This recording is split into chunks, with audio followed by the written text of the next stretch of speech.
Cool beans, cool beans, cool beans. Welcome, welcome, welcome, ladies and gentlemen. Welcome to the beginning of the week, fundamental and technical analysis. Before I jump into it, let me give a quick disclaimer. This is not financial advice. Anything that I share during this analysis is for educational purposes only. I repeat, this is not financial advice. Any and everything that I share during this analysis is for educational purposes only. Cool beans? Cool beans. All right, so let's get into it. So, looking back over yesterday's analysis for my pre-week analysis, I told you guys that my bias for the dollar was my draw on liquidity was to buy side liquidity. I wanted to see DXY run this monthly buy side liquidity that you see here on my chart.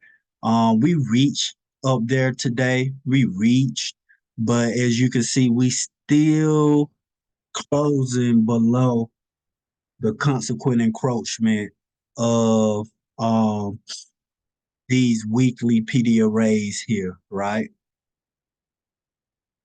And seeing that repeatedly makes me feel like um either this news that we have coming out for the rest of this week is going to be the catalyst to push us through that monthly PD array level, PD array buy side liquidity, or it's going to be the catalyst to push us down um, and continue this downtrend. Now, remember my long-term bias or overall bias for the dollar is to the downside, right?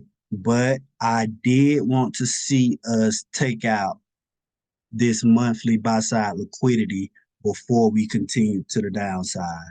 So as you can see, price for the last week or so, we've really just been consolidating and we haven't seen a lot of price action out of the dollar. So with it being high impacting news every day for the rest of the week, and we got non-farm payroll, and we got rate numbers coming out Wednesday. I think that we're definitely going to get price to show its hand for the rest of this quarter, and that's really what I've been waiting for. I've been waiting for price to show its hand to give us an indication on which direction price will be moving in for Q1.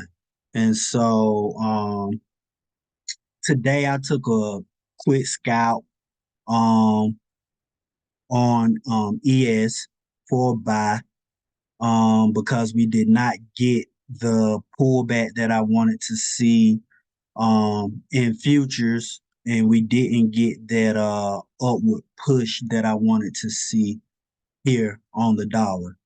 But for the rest of the week, um, I want to see if our draw on liquidity is to sell side, right? And I'm in favor, being that we keep closing below consequent encroachment of these weekly PD arrays. In favor of the dollar drawing to sell side liquidity. So that's my bias, basically, going forward for the rest of this week for the dollar. Um, I would like to see the draw on liquidity targeted towards sell side. Cool beans, cool beans. So for my currency traders out there, I told you in the pre-week analysis that I wanted to see us open up bearish, right? And my target was this sell side liquidity, right? Because we know that the currencies that we trade at least, are inversely correlated with the dollar, meaning they push in the opposite direction. And if I wanted to see the buy side liquidity ran on the dollar, then of course I want to see the sell side liquidity ran on currencies. However, being that my bias for the rest of the week for the dollar is um to sell side, right? I want to see us push up on EU. I want to see us go ahead and push up off of this bottom, the bottom of this daily fair value gap here. I like to see us push up, back up through the weekly sell side liquidity and continue higher for the rest of the week, right? Of course, if we can't get back above consequent encroachment of this daily fair value gap, then I would expect for Euro USD to keep pushing down, targeting the monthly sell side liquidity. Simple as that. Easy peasy, cool beans. Same thing for the pound. Um, my bias is to the upside for the rest of the week. However, if we cannot get above this daily volume imbalance that you see here shaded in blue, right? If we can't get above the consequent encroachment of that daily balance, then I expect for the pound to continue to the downside, targeting sell side PD array levels, right? Cool beans, cool beans. And for NZD USD, I told you guys in the pre-week analysis that we had already ranked the monthly sell side liquidity for NZD USD, right? So I didn't know whether it was going to consolidate to give euro and the pound time to catch up, or if we were going to go ahead and start pushing to the upside. And so today gave us a nice bullish candle to the upside, and I expect us to continue pushing higher for the rest of the week for NZD USD, or at least until we get up to these uh, bullish PD array levels.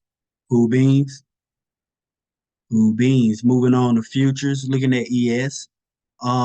Yesterday I told you guys that, we're not in the business of calling tops. And so I did, but I did want to see a pullback in ES today. We did not get that pullback. I wanted to see price pull back down into the weekly PD array levels here, right? And here we we extended lower just a little, but we did not reach those weekly PD array levels before reversing and getting this bullish candle to the upside that we see here that we got today. And so, stand in line with the trend. I'm not going to try to call the reversal. I'm going to stay in line with the trend until price action shows me otherwise, right? So I do expect ES to continue higher.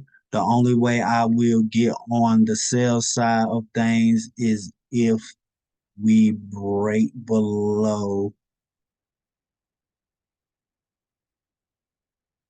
I would like to see us break below. Give me a second. Find what I'm looking for.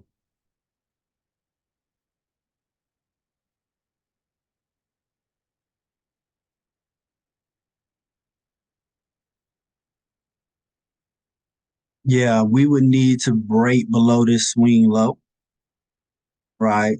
And come back up and treat this 5 minute with what will then be an inversion fair value gap.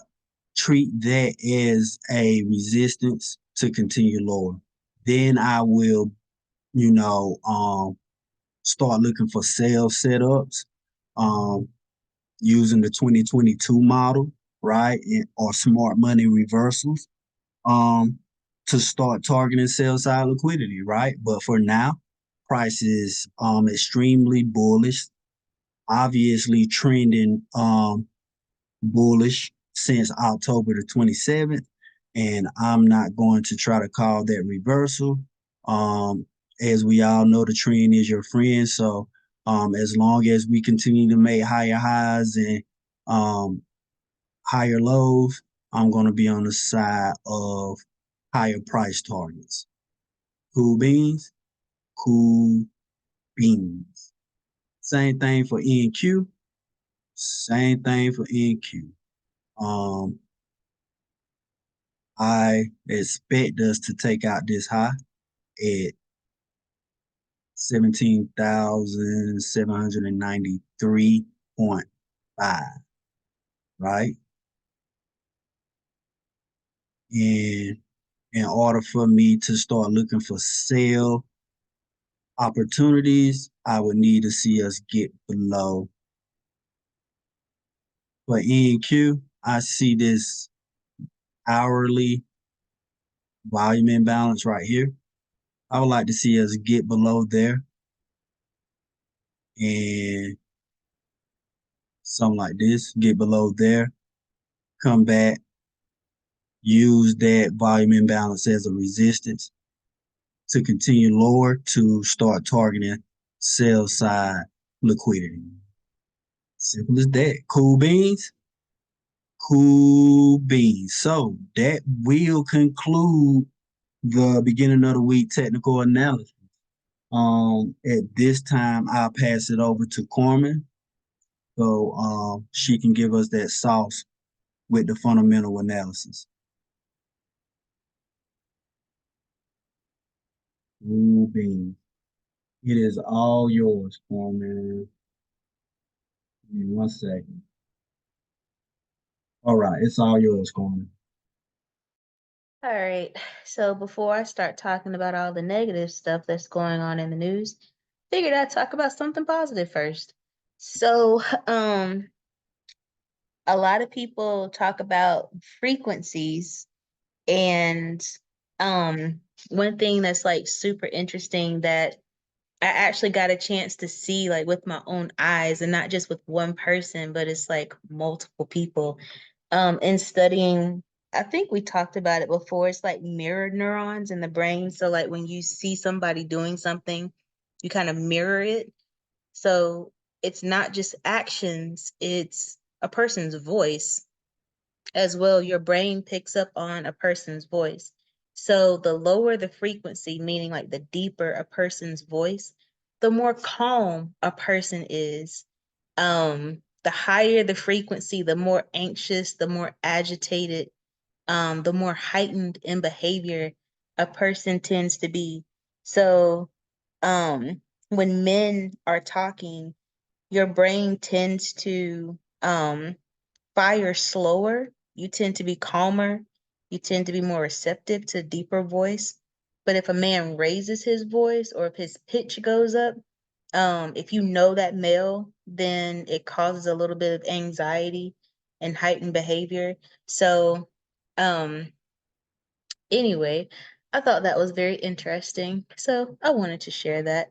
Now for everything else that's going on in the world right now, um, well, if you took a trash can and shook it and turned it upside down and just dumped it all out on the ground, um, yeah, that's the world right now. So, there are a lot of cities, believe it or not, these are Democrat-led cities, and states, really, I should say states, that are rebelling against this whole migrant movement. I told you guys we were going to have drama. I just didn't know we were going to have drama like this. To the point where, if you guys know me, you guys know I am a tried and true gun-toting American. Ammo is starting to get kind of expensive. Um, I went and I was like, you know what? Let me just like see how much ammo costs. I'm laughing and I almost want to cry at the same time. Y'all, ammo is getting expensive again, almost like when they said they were going to like start changing gun laws. Yeah, like that time. It's getting high.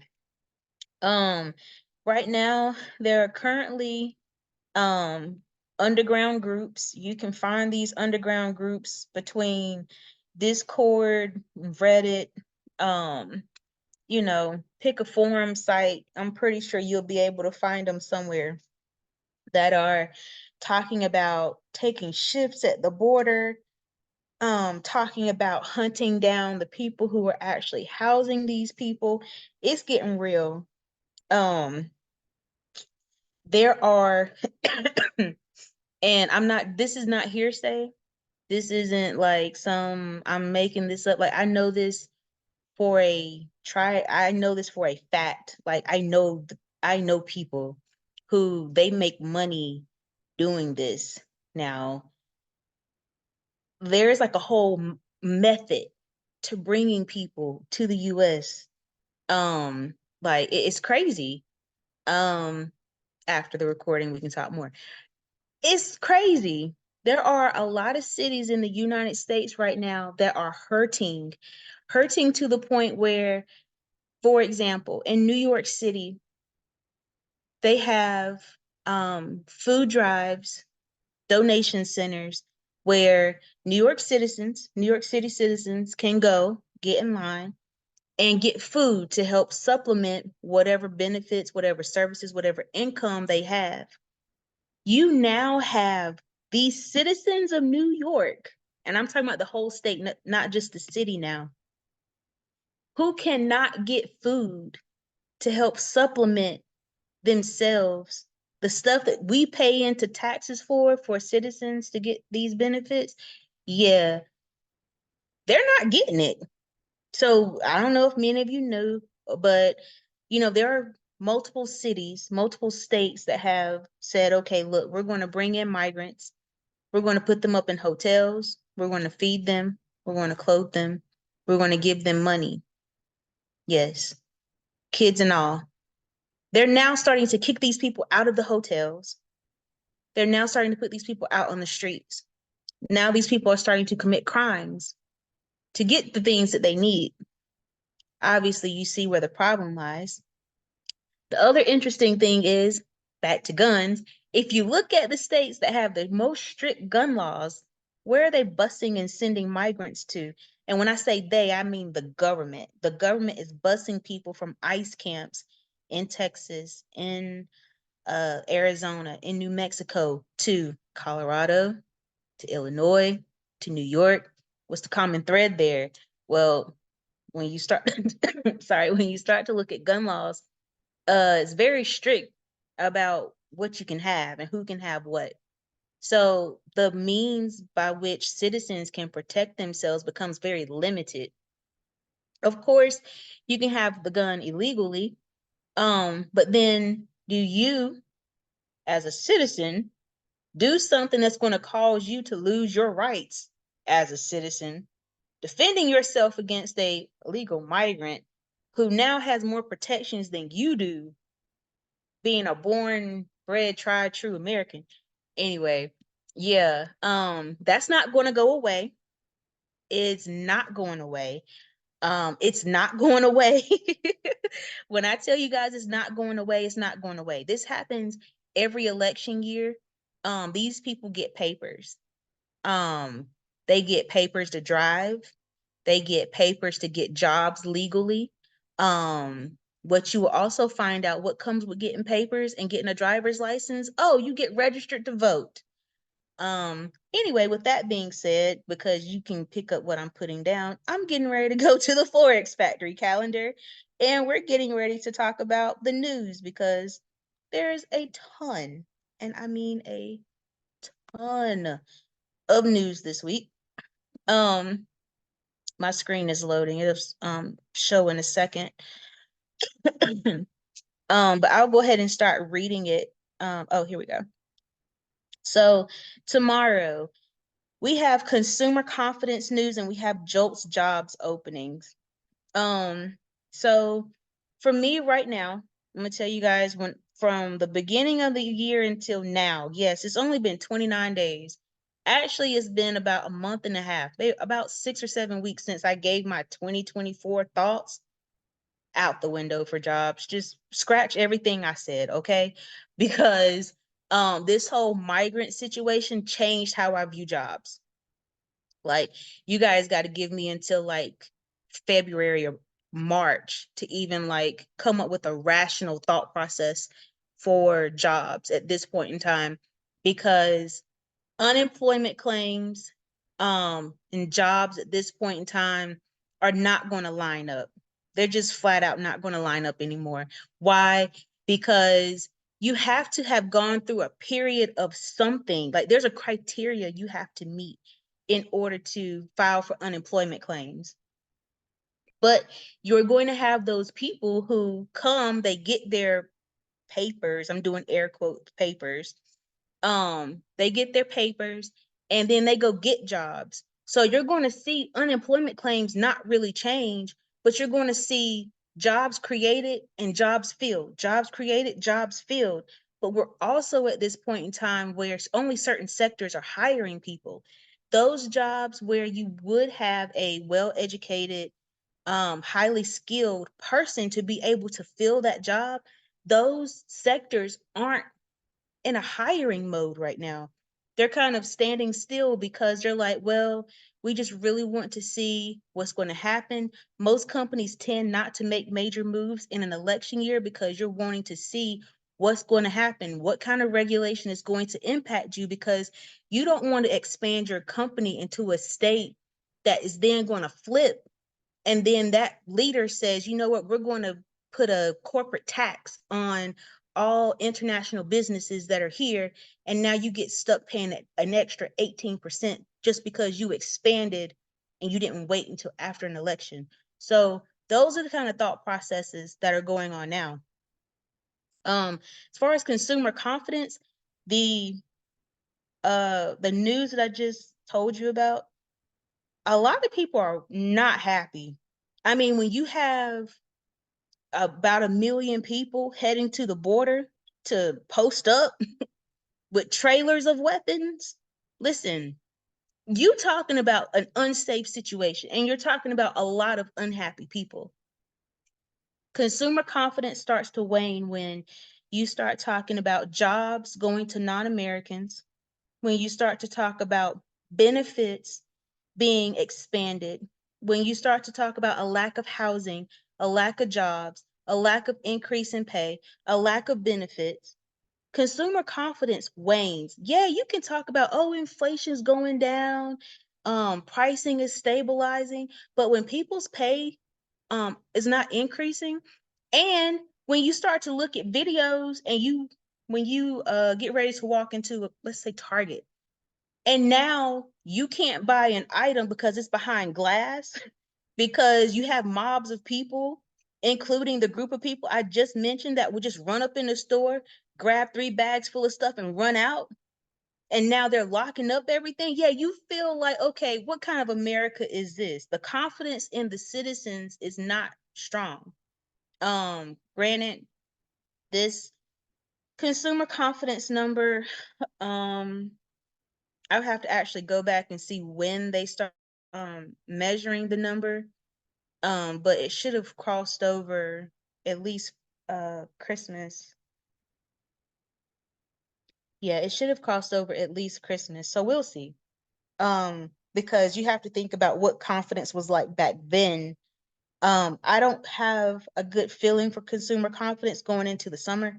I have a feeling that it's going to wane, especially the more we start talking about geopolitical stuff, internal stuff with the migrant situation, jobs, pricing, that sort of thing.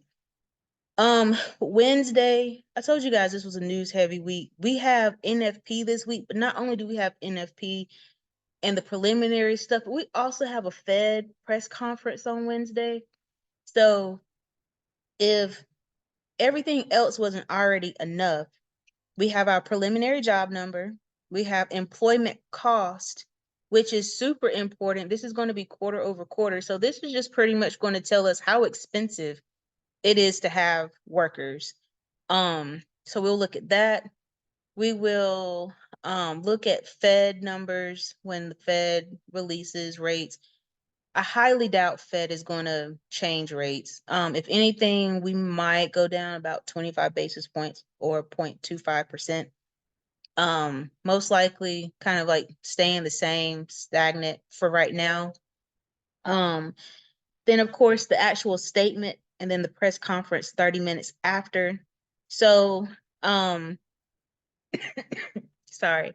I know it sounds like I kind of sort of just skipped over that preliminary job number. And while yes, it does matter, um, the eyes are going to be on the Fed Wednesday. I mean, that's just what it is.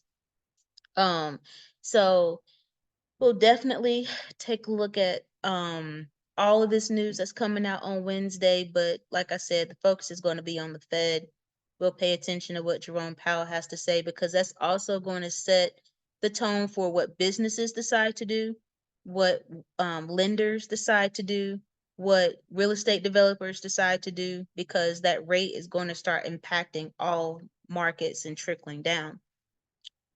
On Thursday, OPEC, while yes, now is not the time to be adding all these extra things. The US's involvement overseas, I understand we want to be everybody's protector. We want to go and we want to like, hooray, hurrah, this person's our ally, this person's our friend, whatever, whatever. But at what expense?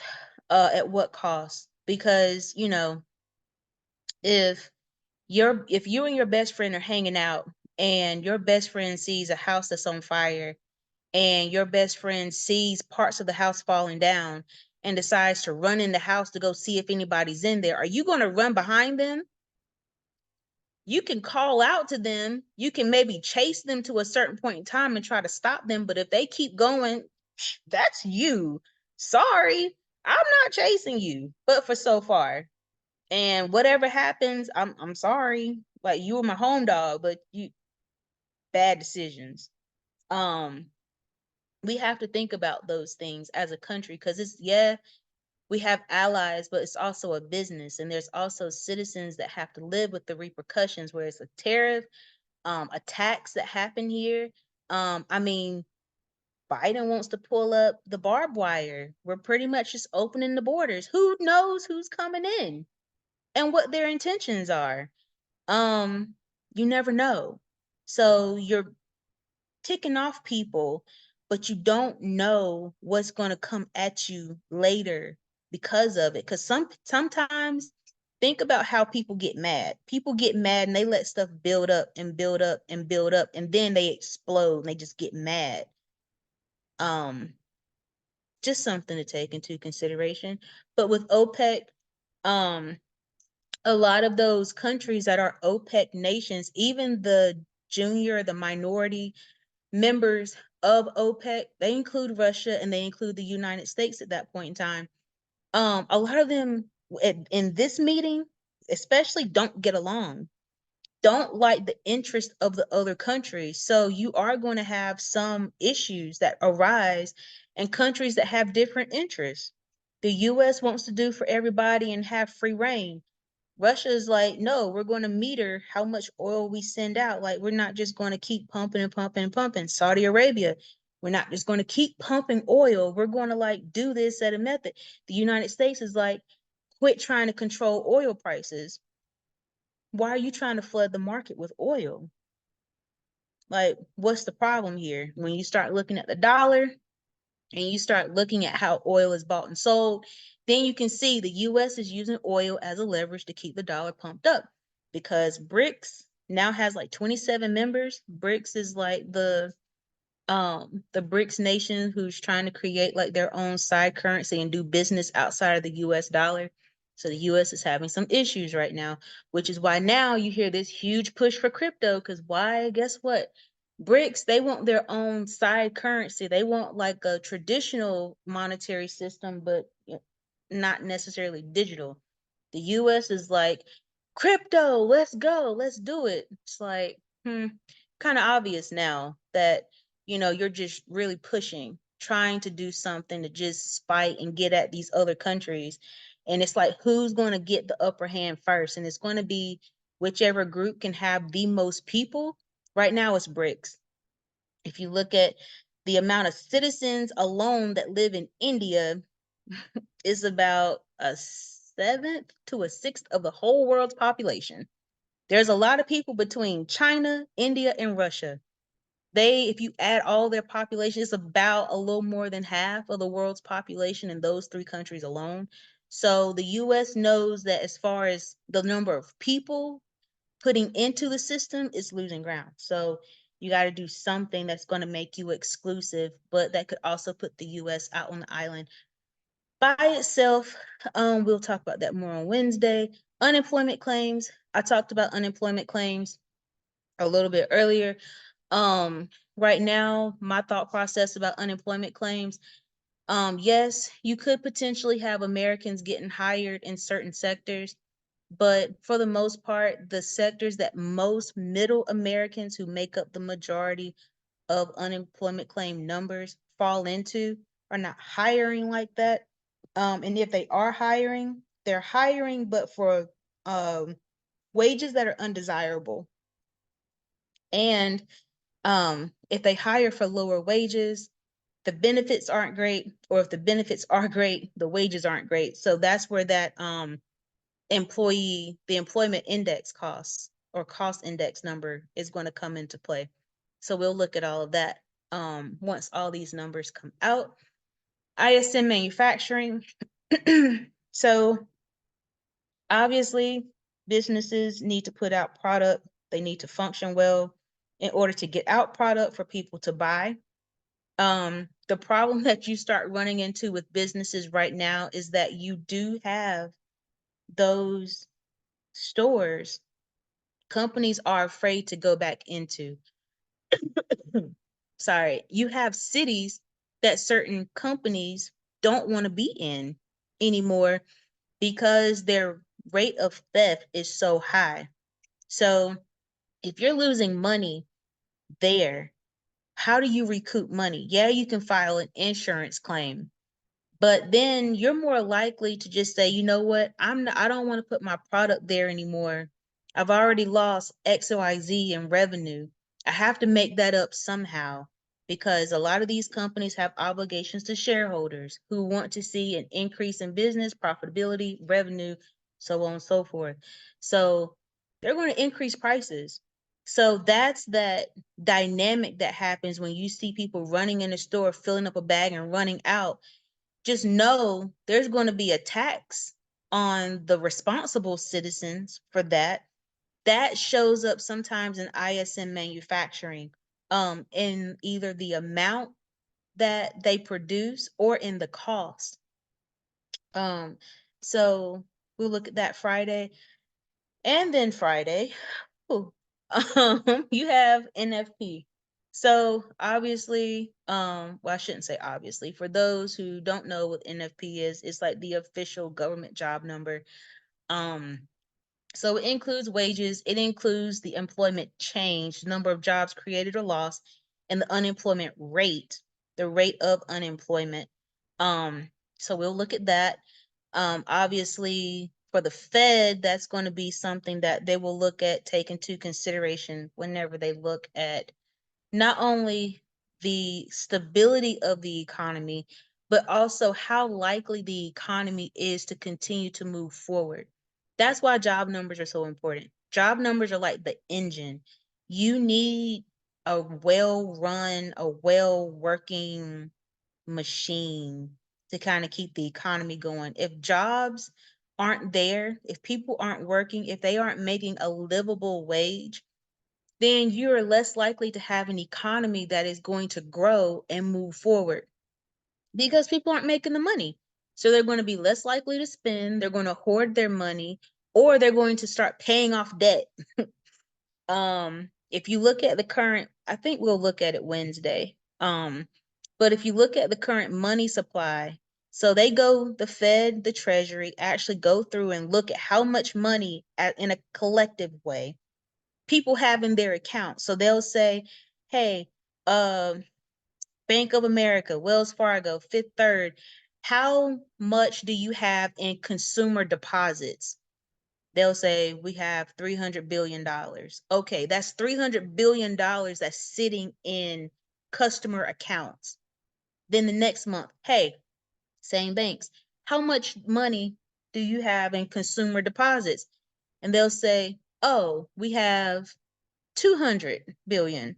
It's like, okay, wow, 200 billion left. I mean, 100 billion left. But when you start to look at the economy didn't grow. And it's like, well, why didn't the economy grow? Then you shift and say, hey, lenders, how much in consumer debt do you have? And they'll say, oh, well, we did have 200 billion, but now we only have 100 billion. So you're like, oh, that money shifted from these deposit accounts to paying off debt. Our money, sorry, go back. Our currency, using the right word, it's currency, is a debt instrument. You have to create debt in order to keep money in the system. That's how money is created into the system. Not only via loans, which is the largest way, but also through the Treasury, through the Fed, through the government. So when you start to look at all of those little elements, the Fed pays attention to that. And they're like, wow, we got people paying off a lot of debt. Eventually, what will happen is people will pay off their debt, and then they're just going to have money sitting in their account. The Fed doesn't want that. It sounds super counterintuitive because you want a prosperous America, right? Well, if you have people sitting with thousands of dollars in their account, that means that at any point in time, those people, it could be one little event that will spark people to go spend that money. That is going to throw off the supply and demand, which is going to drive up inflation. So the Fed in the background has to do a very delicate job of keeping interest rates where people still want to get loans and people want to buy houses and cars and take out student loans to keep debt so they don't keep a lot of money in their account, so they don't have a lot of money to go out and spend, because the more money you spend in a store, I'll give you a good example. Think of any item you've seen on TikTok, Instagram, Facebook, whatever social media you use. And someone says, oh, I've been using this, whatever item, for blah, blah, blah. And I've lost weight. My skin's clear. My hair is grown. My car is shiny. Look at my rims. And you're like, oh, I want that. And you go out and buy it. And then let's say you're like, oh, yeah, that was good. And you get ready to go buy it again. You can't find it on the shelf. Then when they do put it back on the shelf, it's like 10, 20, 30% higher than when you initially bought it. That's the phenomenon that it causes. So the Fed has to do a very delicate job when they look at these numbers of saying, okay, are people making more money? Are people working? Are people not working? And yes, even though this job number is coming out after the Fed releases its current interest rate for this period, this number is going to get taken into account for the next one. So anyway, that's that for NFP, and that's it. I'm done. Cool beans, cool beans, cool beans. So saucy. As always, we appreciate you. Appreciate you for all the sauce and the gems that you drop on us, Corman. Our icy spicy unicorn. So, with that being said, as always, I'm going to end this call and open up the group discussion. But before I let you YouTubers go, I just want to thank you guys for coming out, watching the channel. If these reviews, these analysis are adding any value to you guys' trading careers, please feel free to like, share, and most of all, subscribe to the YouTube channel. It really helps out a lot. And if you're interested in joining the private Telegram group, visit precisionpipsllc.com and sign up for the silver package. So, with that being said, as always, let your family and friends know you love them while they still here, please. And as always, peace and love, everybody. You know